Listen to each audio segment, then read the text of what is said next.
देवी सर्वभूतेषु माँ गौरी रूपेण संस्थिता नमस्तस्यै नमस्तस्यै नमस्तस्यै नमो नमः। नमस्कार, बहुत स्वागत है आप सभी का हमारी खास पेशकश में। मैं हूं आपके साथ श्वेता मिश्रा अवस्थी। चैत्र नवरात्र चल रहे हैं और चैत्र नवरात्र के 9 दिन वैसे तो बहुत महत्वपूर्ण होते हैं, लेकिन अष्टमी का अपना अलग महत्व है, माँ के गौरी स्वरूप का अपना अलग महत्व है। लेकिन इस विशेष दिन किस तरह से पूजन करें, कौन सा वो शुभ मुहूर्त है जिससे माँ को प्रसन्न किया जा सकता है पूजन करके, कन्याओं का पूजन कैसे करें, क्या कन्याओं को उपहार दें, तमाम ऐसे सवाल है जो आपके जहन में उठ भी रहे होंगे। और इन्हीं सब सवालों के जवाब के साथ हमारे साथ मौजूद हैं ज्योतिषाचार्य पंडित मुकेश शास्त्री जी। बहुत स्वागत है पंडित जी आपका हमारे इस खास कार्यक्रम में। जयकारा शेरावाली का, बोल सांचे दरबार की जय। पंडित जी, वैसे तो बहुत सारे सवाल हैं और हम जवाब भी इनके लेंगे, क्योंकि जरूरी है कि जब भी पूजन हो कहीं कोई कमी या कहीं कोई गलती ना हो। लेकिन सबसे पहले माँ गौरी के स्वरूप को समझना चाहेंगे कि आप उसका वर्णन करें। ओम पृथिव्यां पुत्रास्ते जननी बहवः सन्ति सरला परम तेषां मध्ये विरलतरलोऽहं तव सुत मदीयोऽयं त्यागसमुचितमिदं नो तव शिवे कुपुत्रो जायेत क्वचिदपि कुमाता न भवति। अर्थात हे माँ, भूमंडल में मैं आपके पुत्र बहुत सारे हैं, लेकिन उनमें जो मैं पुत्र हूँ वो एक बहुत छोटा सा पुत्र हूँ, बड़ा ही बिरला पुत्र हूँ, बड़ा ही चंचल पुत्र हूँ। तो हे शिवे, मुझे त्याग देना आपको उचित नहीं, क्योंकि पुत्र कपूत हो सकता है लेकिन माता कभी कुमाता नहीं होती है। मंगलवार दिनांक 16 अप्रैल सन 2024 को चैत्र मास की अष्टमी तिथि रहेगी। नवरात्रि का अष्टमी का दिन माँ गौरी की उपासना का दिन माना जाता है। माँ दुर्गा की 8वीं शक्ति देवी माँ गौरी है। माँ गौरी का स्वरूप अत्यंत ही सौम्य है। माँ गौरी का रूप बेहद ही सरल, सुलभ और मोहक है। देवी माँ गौरी अत्यंत गौर वर्ण की है। उनके वस्त्र, आभूषण आदि भी सफेद है। माँ की 4 भुजाएं हैं। माँ गौरी का जो वाहन है वो वृषभ अर्थात बैल है। माँ देवी के दाहिने ओर के ऊपर वाले हाथ में अभय मुद्रा और नीचे वाले हाथ में त्रिशूल है। बाएं ओर के ऊपर वाले हाथ में डमरू है और नीचे वाले हाथ में वर मुद्रा है। माँ गौरी का स्वभाव अति शांत है। देवी के माँ गौरी रूप की आराधना करने वाला जीवन में हर सुंदरता को हासिल कर लेता है। माँ गौरी की कृपा यदि हो गई हो तो जीवन में धन, धान्य, वैभव की कोई कमी नहीं रहती है। माँ गौरी भगवान शिव का आवाहन करते हुए कहती हैं कि हे महादेव, आपकी सारी शक्तियाँ मुझ में निहित है। हे देवों के देव, आप ऐसी शक्तियाँ प्रदान कीजिए जिससे शुंभ और निशुंभ नाम के जो 2 राक्षस भाई हैं उनका मैं संहार कर सकूं, जिन्होंने संसार में हाहाकार मचा रखा है। भगवान शंकर ने अपनी सभी शक्तियाँ माँ गौरी को प्रदान करी और माँ गौरी ने शुंभ और निशुंभ नाम के राक्षस का विनाश किया। शुंभ, निशुंभ, चंड, मुंड, रक्त बीज जैसे दैत्यों का संहार करने के लिए देवी ने अलग अलग रूप धरे। कभी गौर वर्ण हो गई तो कभी साक्षात मृत्यु बन गई। देवी का यही रूप कभी माँ लक्ष्मी, कभी माँ सरस्वती, कभी महाकाली कहलाया और उनमें से एक रूप माँ गौरी का भी था। तो ये एक सरल सा संक्षिप्त माँ गौरी का स्वरूप का वर्णन आप सभी दर्शकों के लिए जानने योग्य है। बिल्कुल पंडित जी, बहुत ही अद्भुत स्वरूप है माँ गौरी का। लेकिन अब सवाल ये कि हम पूजन कैसे करें, क्या विशेष विधि है माँ को प्रसन्न करने की, पूजन की? जी, बहुत ही महत्वपूर्ण प्रश्न है और सभी दर्शकों के जानने योग्य हैं। जैसे हमने कहा कि पुत्र कपूत हो सकता है लेकिन माता कभी कुमाता नहीं हो सकती है। कई बार ऐसे यक्ष प्रश्न भी आते हैं कि हम नौकरी पेशा हैं, हमें इतना समय ही नहीं होता है कि कैसे हम इतना समय पूजा के लिए निकालें। तो मानसिक पूजा का भी विधान है। आप कहीं भी बैठे हैं, मानसिक रूप से भी हम माता जी को स्नान करा रहे हैं, वस्त्र अर्पण कर रहे हैं, भोग अर्पण कर रहे हैं, ये भी मानसिक पूजा है और उतना ही फलदायी होती है जितना आप प्रत्यक्ष में बैठ के पूजा करते हैं। तो आप सभी दर्शकों के लिए सरल पूजा विधि मैं आपको बता देता हूँ। महाअष्टमी के दिन स्नान आदि से निवृत्त हो जाइएगा, लाल रंग के वस्त्र धारण कर लीजिएगा, अपने घर के मंदिर में उत्तर दिशा की तरफ मुख करके आसन ग्रहण कर लीजिएगा, आचमन प्राणायाम कीजिएगा। माँ गौरी का विधिवत पंचोपचार पूजन करना है। माँ गौरी की प्रतिमा का केसर मिश्रित कच्चे दूध से अभिषेक कीजिएगा, पंचामृत से अभिषेक कीजिएगा, अनार के फल के रस से माँ गौरी का अभिषेक कीजिएगा, सुगंधित इत्र के जल से माँ गौरी का अभिषेक कीजिएगा, नाना प्रकार के उपचारों से माँ गौरी का अभिषेक कीजिएगा। अभिषेक के पश्चात माँ गौरी को वस्त्र अर्पण कीजिएगा, लाल चुनरी अर्पण कीजिएगा, लाल वस्त्र अर्पण कीजिएगा, माँ गौरी को लाल पुष्प और माँ गुलाब के पुष्पों की माला अर्पण कीजिएगा, सिंदूर अर्पण कीजिएगा, अन्य श्रृंगार की सारी वस्तुएं माँ गौरी को अर्पण कीजिएगा। गौघृत का दीपदान कीजिएगा, चंदन की अगरबत्ती प्रज्वलित कीजिएगा, अबीर चढ़ाइएगा, माँ को लाल गुलाब कमल का पुष्प अर्पण कीजिएगा। भोग में माँ गौरी को दूध से बने मिष्टान का भोग अवश्य लगाइएगा, हलवा पूड़ी का भोग लगाइएगा, पंचामृत पंचमेवा मिश्री इत्यादि का भी भोग माँ लक्ष्मी को अर्पण करना है। अंत में आरती करनी है, पुष्पांजलि करनी है, क्षमा प्रार्थना करनी है। पंडित जी, ये तो रही विधि और बहुत ही सरल विधि है जो लोग समझ भी सकेंगे और भक्ति से लेकर तैयारी भी कर सकेंगे कि कैसे हमें पूजन करना है। लेकिन माँ को प्रसन्न करने के लिए वो मंत्र भी जानना चाहेंगे जिसका जाप सभी कर सकें। जी बिल्कुल, आइए जान लेते हैं महाअष्टमी पर सरल पूजन मंत्र आप सभी दर्शकों के लिए जानने योग्य। या देवी सर्वभूतेषु माँ गौरी रूपेण संस्थिता नमस्तस्यै नमस्तस्यै नमस्तस्यै नमो नमः। या देवी सर्वभूतेषु माँ गौरी रूपेण संस्थिता नमस्तस्यै नमस्तस्यै नमस्तस्यै नमो नमः। ओम ऐं ह्रीं क्लीं चामुंडाय विच्चे, ओम ऐं ह्रीं क्लीं चामुंडाय विच्चे, ओम महागौरी देव्ये नमः, ओम महागौरी देव्ये नमः। छोटे छोटे से सरल सरल से मंत्र हैं। तो जो भी भक्त नाना प्रकार के उपचारों के साथ भक्ति पूर्वक माँ गौरी के इन मंत्रों के उच्चारण करते हैं, उनको जीवन में हर प्रकार का सुख प्राप्त होता है और हर प्रकार का दुख उनसे कोसों दूर जाता है। पंडित जी, क्योंकि विशेष दिन है तो पूरे दिन का महत्व होता है, पूजन विधि भी हमने समझी, मंत्र भी जाना, लेकिन फिर भी पूजन के लिए खास मुहूर्त होता है, तो वो शुभ मुहूर्त भी जानना चाहेंगे जिसमें पूजन करने से खास महत्व और खास आशीर्वाद माँ का प्राप्त होता है। जी, बहुत ही महत्वपूर्ण प्रश्न आपने पूछा है और सभी दर्शकों के लिए जानने योग्य है कि महाअष्टमी पे कुलदेवी का पूजन का समय क्या रहेगा, हवन का समय क्या रहेगा, पूर्णाहुति का समय क्या रहेगा। तो लिख लीजिए, समझ लीजिए। अष्टमी पर कुलदेवी पूजन का हवन का सबसे शुभ समय प्रातःकाल 9:14 से दोपहर 1:23 के मध्य में कुलदेवी की अष्टमी की पूजा आराधना करना शुभ रहेगा, शास्त्र सम्मत रहेगा। आप सभी दर्शक इस शुभ समय का लाभ उठाइएगा। विशेष महत्व है मुहूर्त का भी और ये वो मुहूर्त है जिस पर विशेष पूजन की जा सकती है। लेकिन पंडित जी, कन्या पूजन का भी महत्व है, वो भी आपसे हम जानेंगे, लेकिन फिलहाल एक छोटे से ब्रेक के लिए यहाँ रुकेंगे। आप बने रहिए हमारे साथ, हम जल्द हाजिर होंगे।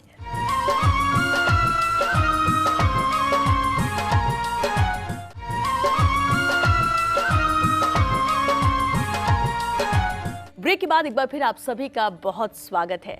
हम ब्रेक पे जाने से पहले बात भी कर रहे थे कि किस तरह से मुहूर्त होता है, किस मुहूर्त पे पूजन करने से विशेष लाभ होता है। लेकिन पंडित जी, अब जब हम अष्टमी की बात कर रहे हैं, अष्टमी नवमी में कन्या पूजन का महत्व बहुत ज़्यादा है। कन्या पूजन में इतनी कन्याओं को खिलाना चाहिए, क्या कुछ शास्त्र सम्मत भी है कि इतनी कन्याओं को खिलाने से ज़्यादा लाभ मिलता है? कई बार होता है लोगों को कन्याएं नहीं मिल पाती हैं, तो ऐसा लगता है कि कहीं पूजा हमारी अधूरी तो नहीं रह गई। बहुत ही अच्छा प्रश्न है आपका और आप सभी दर्शकों के लिए जानने योग्य है कि अष्टमी या नवमी पर कितनी कन्याओं का पूजन करना चाहिए। शास्त्र क्या कहते हैं, पहले उसको समझ लीजिए। एक कन्या का पूजन करने से ऐश्वर्य की प्राप्ति होती है, 2 कन्याओं के पूजन करने से भोग और मोक्ष की प्राप्ति होती है, 3 कन्याओं का पूजन करने से धर्म, अर्थ, काम की प्राप्ति होती है। 4 कन्याओं की पूजा करने से राज्य पद की प्राप्ति होती है। 5 कन्याओं की पूजा करने से विद्या की प्राप्ति होती है। 6 कन्याओं के पूजन अर्चन से 6 प्रकार की सिद्धियों की प्राप्ति होती है। 7 कन्याओं का पूजन करने से राज्य की प्राप्ति होती है। 8 कन्याओं का पूजन करने से संपदा की प्राप्ति होती है और 9 कन्या का पूजन करने से पृथ्वी के प्रभुत्व की प्राप्ति होती है। इसलिए 9 कन्याओं का पूजन का विधान है। यदि 9 कन्या उपलब्ध नहीं हो तो 1 कन्या का पूजन कर सकते हैं। एक बटुक कन्या के साथ में बटुक पूजन का भी विशेष रूप से विधान है, क्योंकि अगर बटुक पूजन नहीं करा तो नवरात्रि की पूजा संपूर्ण नहीं मानी जाती है। इसलिए कन्या पूजन के साथ में एक बटुक पूजन का पूजन दान दक्षिणा अवश्य करना चाहिए। बिल्कुल। और कन्या पूजन की विधि क्या है पंडित जी? बिल्कुल, आइए उसको समझ लेते हैं। सरल विधि। बहुत सी जगह अष्टमी को पूजा जाता है, बहुत सी जगह नवमी को पूजा जाता है। तो अष्टमी पे भी कन्या पूजन का विधान है और नवमी पे भी कन्या पूजन का विधान है। तो जब आपके घर में 3 वर्ष से 9 वर्ष की कन्या का विशेष रूप से विधान माना गया है, उम्र का भी विशेष ध्यान रखना चाहिए, छोटी कन्याएं, तो जब वो आपके घर के अंदर प्रवेश करें तो प्रवेश करते ही सबसे पहले उनको एक उचित आसन दे दीजिएगा। उस आसन पर उनको बैठाकर, कन्याओं को बैठा के, और एक प्लेट ले लीजिए, एक परात टाइप का ले लीजिए, साफ जल भर के और कन्याओं के चरण का प्रक्षालन करना चाहिए, अर्थात कन्याओं के चरण धोने चाहिए। उस जो जल है उसका चरणामृत भी सबको लेना चाहिए।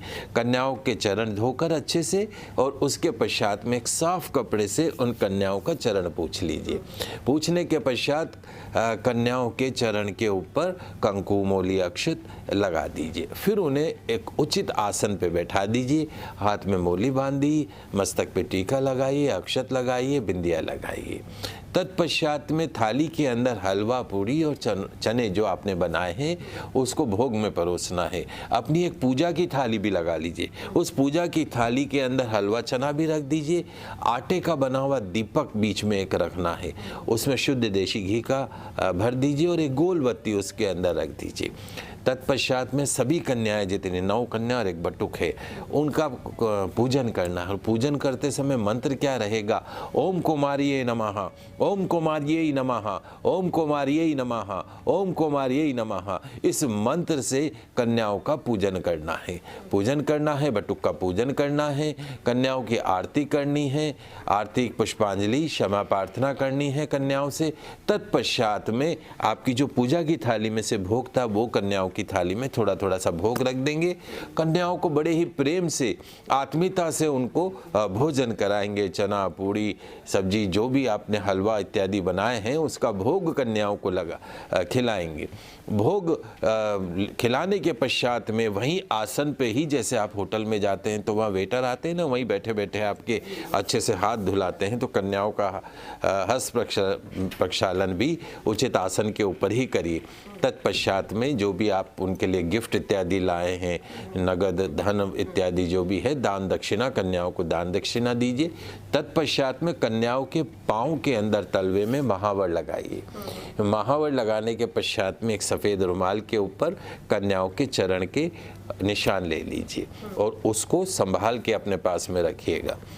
ध्यान रखिए कन्याओं के हाथ में मेहंदी भी लगाइएगा, तभी जाके पूजा संपूर्ण होती है। और यदि आपने अपने घर में हवन का आयोजन किया है तो कन्याओं के हाथ से हवन में आहुति जरूर डलवाइएगा। इलायची, पान, जैसे भोजन के पश्चात में इलायची पान खाते हैं तो इलायची पान का सेवन कराइएगा। इस परंपरा के पीछे मान्यता क्या है? देवी जब अपने लोक को जाती है तो हमेशा ध्यान रखो, आप जैसे अपने पियर जाते हो तो आपकी माँ आपको कैसे प्रेम से विदा करती है, कितना आपको भर भर के आपकी अटैचियाँ भर देंगे कि नहीं बेटी ये भी ले जा, बेटा ये भी ले जा, बेटा ये भी ले जा। वो माँ का प्रेम है।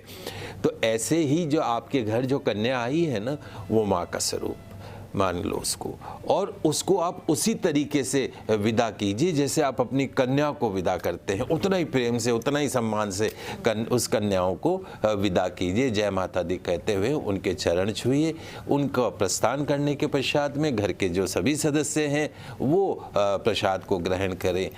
श्वेता जी, भारतवर्ष में कन्या को देवी के रूप में पूजा जाता है। आज इस कलयुग में सर्वाधिक अपराध कन्याओं के प्रति ही हो रहे हैं।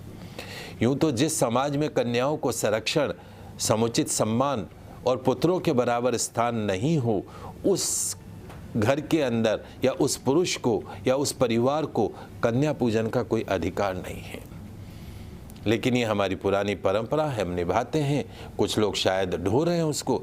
जब तक हम कन्याओं को यथार्थ में महाशक्ति यानी देवी का प्रसाद नहीं मानेंगे, तब तक कन्या पूजन निरर्थक है, नितांत ढोंग रहेगा। सच तो यह है कि शास्त्रों में कन्या पूजन का विधान समाज में उनकी महत्वता को स्थापित करने के लिए ही बताया गया है। उम्मीद करते हैं कि आस्था और हमारी परंपरा का नवरात्रा पर्व समाज में कन्याओं की गिरती संख्या की तरफ लोगों का ध्यान आकर्षित करेगा। आने वाले समय में देश के अंदर कन्या भ्रूण हत्या जैसे मामलों में कमी आएगी, महिलाओं की सुरक्षा में इजाफा होगा। ये संकल्प आज के दिन आप सभी को और हमको करना चाहिए। बिल्कुल, सिर्फ एक दिन की पूजन से काम नहीं चलेगा। अगर कन्याओं के प्रति आपको सम्मान भी रखना होगा, अगर आपको उसे देवी भी मानना होगा और उसकी रक्षा भी करनी होगी, ये संकल्प लेना चाहिए। बिल्कुल ठीक कहा आपने पंडित जी। लेकिन पंडित जी, अभी आपने जिस तरह से विधि बताई पूजन की कि किस तरह से पूजन करना है, कन्या को उपहार देते हैं, उपहार का भी महत्व है। उपहार में क्या दे सकते हैं और क्या उपहार का महत्व प्रोफेशन से भी जुड़ा हुआ होता है क्या? जी बिल्कुल, बहुत ही महत्वपूर्ण प्रश्न है। कन्याओं को उपहार दीजिए, और उपहार भी क्या, जो कन्याओं को पसंद आता हो। उसमें भी जैसे आपका जो व्यवसाय है, प्रोफेशन है, उसके अनुसार भी आप दान कर सकते हैं। वैसे कन्या को यथाशक्ति कुछ भी दान कीजिए, कोई ऐसा कोई शास्त्रों में लिखा नहीं है। लेकिन हाँ, जैसे कोई रियल इस्टेट प्रॉपर्टी डीलर हैं जो प्रॉपर्टी का काम करते हैं, रियल इस्टेट से जुड़े जितने भी हमारे व्यापारी दर्शक हैं, आपके घर में जब कन्या पधारे माँ अष्टमी या माँ नवमी के दिन, तो चांदी की पायजेब का दान कीजिएगा। कन्या पहनेगी, खुश होगी, आपके जीवन में छन छन करते हुए लक्ष्मी प्रवेश करेगी। बिजनेसमैन जो हमारे दर्शक हैं, कन्याओं को स्कूल बैग्स का, उनकी मनपसंद स्कूल बैग्स का दान कीजिएगा। आपके घर की बेटी एग्जामिनेशन में 100 में से 100 नंबर लेकर पास होगी। ट्रांसपोर्टर्स जो हैं हमारे दर्शक, कन्याओं को कानों के झुमकों का दान कीजिएगा। हमारे जो कारखानेदार हैं, उद्योगपति हैं, बिजनेसमैन हैं, बड़े बिजनेसमैन हैं जिनके बड़े बड़े उद्योग हैं, कन्याओं को सोने का नाक का कांटा का दान कीजिएगा। आपके बिजनेस में 4 चौगुनी वृद्धि होती हुई दिखाई देगी। लोहे का जो काम करते हैं व्यापारी दर्शक हैं, कन्याओं को रोस्टेड काजू के अच्छे 5-5 किलो के पैकेट दीजिएगा। 100-100 ग्राम मत दीजिएगा, 5-5 किलो के पैकेट दीजिएगा। जब वो रोज टिफिन में रोस्टेड काजू ले जाएगी, खाएगी, तो पुण्य आपको मिलेगा। सराफा व्यवसायी, हीरे जवाहरात का काम करने वाले जो हैं व्यापारी, छोटी कन्याओं को चांदी का बना हुआ माता रानी का पेंडेंट का दान कीजिएगा। और विशेष तौर पर हमारे जो मीडिया कर्मी दर्शक हैं, उनको भी दान करना, ऐसा नहीं कि उनको दान नहीं करना। तो क्या दान करें? कन्याओं को पाँव में पहनने वाली अच्छी अच्छी प्यारी प्यारी सुंदर सुंदर सी जूतियों का दान कीजिएगा। निश्चित तौर पर मीडिया कर्मियों के जीवन के अंदर सुख शांति समृद्धि आएगी, नौकरी में प्रमोशन होगा और देश विदेश में उनका नाम होगा।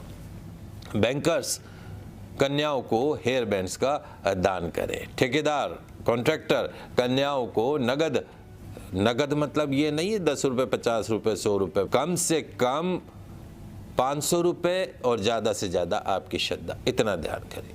फिल्म और ग्लैमर से जुड़े जो हमारे दर्शक हैं, कन्याओं को नए नए वस्त्रों का दान कीजिए। और जो खिलाड़ी हैं स्पोर्ट्स के अंदर जो हैं, कन्याओं को स्पोर्ट्स शूज़, पाँव में पहनने वाले जूते का ध्यान रखें। और हमारे जैसे पंडित, ज्योतिष जो संत लोग हैं, उनको कन्याओं को धार्मिक किताब का दान कीजिए। छोटी छोटी सी बातें हैं पर आपके लिए बहुत काम के योग्य। बिल्कुल। और एक आखिरी सवाल है पंडित जी, भक्त हर कोई कोशिश करता है विधि विधान से, अच्छे से, जितनी भी सामर्थ्य है, पूरी श्रद्धा भाव से माँ की पूजन करें, माँ को प्रसन्न करें, क्योंकि आज के वक्त में हर किसी के साथ कोई ना कोई समस्या है और उस समस्या का निराकरण वो चाहते हैं। चमत्कारी उपाय भी ज़रूर जानना चाहेंगे इस अष्टमी के खास पर्व पर कि क्या वो छोटे छोटे उपाय हैं जो किए जा सकते हैं जिससे कि समस्याओं का भी समाधान हो, भक्त भी प्रसन्न रहे, खुशहाल रहे। जी बिल्कुल। देखिए, सनातन धर्म के अंदर आस्था ही, हम एक पत्थर में भगवान को पूजते हैं ना, ये एक आस्था है। तो हम कोई भी जब उपाय करते हैं तो उसे बड़े मन से करते हैं, उसे बड़ी आस्था से करते हैं। और वही जो उपाय हैं, वही जो आराधना है, वो ही माता को प्रसन्न करके हमारी मनोकामना को पूर्ण करते। चूँकि दुर्गाष्टमी का दिन हो तो माता जी का आराधना का दिन हो, तो अपनी अर्जी लगाएं। कैसे लगाएं? दुर्गाष्टमी के दिन घर में उत्तर दिशा की तरफ मुख करके बैठ जाएं। माँ दुर्गा के सामने चावल और लाल कुमकुम की एक ढेरी बना लें, उसके ऊपर श्री यंत्र की स्थापना कर लें और श्री यंत्र के सामने तेल के 9 दीपक, यानी आप तिल्ली के तेल का लगाइए, ज़्यादा अच्छा है, नहीं तो सरसों के तेल का भी लगा सकते हैं। 9 दीपक लगाने, पूजा समाप्त करिएगा। पूजा समाप्त करने के पश्चात चावल को पीपल के वृक्ष के नीचे रखिएगा या पक्षियों को खाने के लिए डाल दीजिएगा। श्री यंत्र को अपनी तिजोरी में स्थापित कर दीजिएगा। घर की माँ, बहन, पत्नी या बेटी के हाथ से श्री यंत्र को अलमारी में, गले में स्थापित कर दीजिए, जहाँ धन रखते हो। इससे क्या होगा, और वो जो 9 दीपक हैं, वो 9 दीपक घर में हर जगह पे उसको लगा दीजिए। आपके घर में लक्ष्मी, कुबेर, गणेश जी का वास होगा। गरीबी, दरिद्रता, कंगाली आपके घर से कोसों दूर भागेगी। दुर्गाष्टमी के दिन पूर्व दिशा की ओर सफ़ेद आसन बिछाकर बैठ जाइए। एक पीला कपड़ा बिछाकर उस पर स्फटिक की माला रखें। केसर और इत्र से पूजन कीजिए। धूप, दीप, अगरबत्ती दिखाइए। एक विशेष मंत्र मैं आपको बता रहा हूँ। ओम श्रीम क्लीम लूम व्योम श्रीम शिम मम सर्व कार्य सिद्धिम कुरु कुरु नमः। 108 बार इस मंत्र का जाप करो, लगातार 9 दिन तक करो। क्या होगा, नौकरी पर कहीं भी जाएं उस माला को पहन के जाएं, नौकरी मिलेगी। कोई भी काम के लिए जाए उस माला को पहन के जाए, हर प्रकार का कार्य आपका सिद्ध हो जाएगा। बड़ा सरल मंत्र है, आप सभी दर्शकों के लिए जानने योग्य। दुर्गाष्टमी के दिन स्नान आदि से निवृत्त होने के पश्चात में ओम ह्रीं मोहिनी मम पति मोहे मोहे ओम ह्रीं स्वाहा, ओम ह्रीं मोहिनी मम पति मोहे मोहे ओम ह्रीं स्वाहा, या ओम ह्रीं मोहिनी मम भार्या मोहे मोहे ओम ह्रीं स्वाहा। 108 बार इस मंत्र का जाप करते हुए अग्नि में तिल इत्यादि की आहुति दीजिएगा, घी की आहुति दीजिएगा, और प्रतिदिन इस मंत्र का 21, 51, 108 बार जाप करें। क्या होगा, पति पत्नी के बीच में आपस में अंडरस्टैंडिंग रहेगी, रिलेशंस के अंदर जो है वो मजबूती आती हुई दिखाई देगी। दुर्गाष्टमी के दिन भगवान शिव और माँ पार्वती का विधिवत पंचोपचार पूजन करना चाहिए।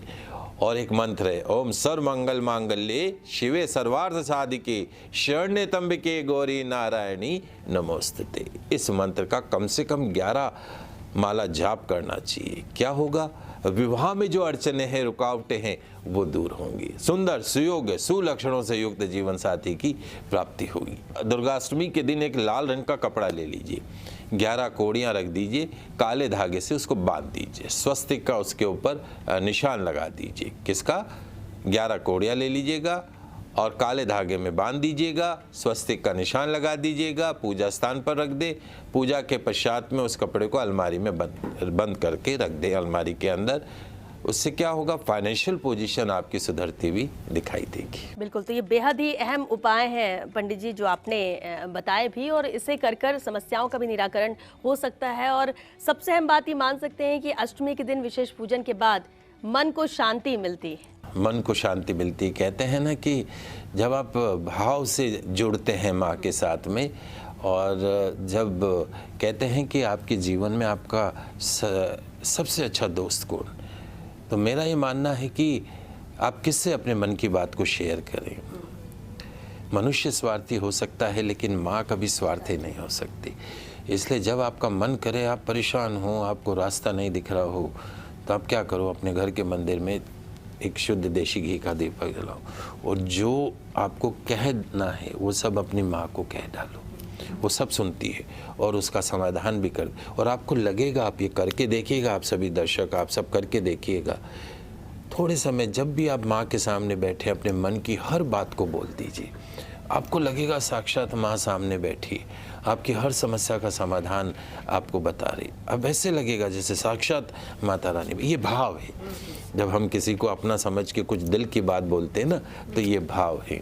तो दुर्गाष्टमी के दिन जो है माता रानी की आराधना निश्चित तौर पर आप सभी दर्शकों के जीवन में छाए अंधेरे के जो बादल हैं, दुखों के जो बादल हैं, उन बादलों को दूर करेंगे। सुख, शांति, समृद्धि माँ के आशीर्वाद से प्राप्त होगा। कुबेर, माँ लक्ष्मी, भगवान श्री गणेश आपके घर में, आपके व्यापार में, तिजोरी में निवास करेंगे।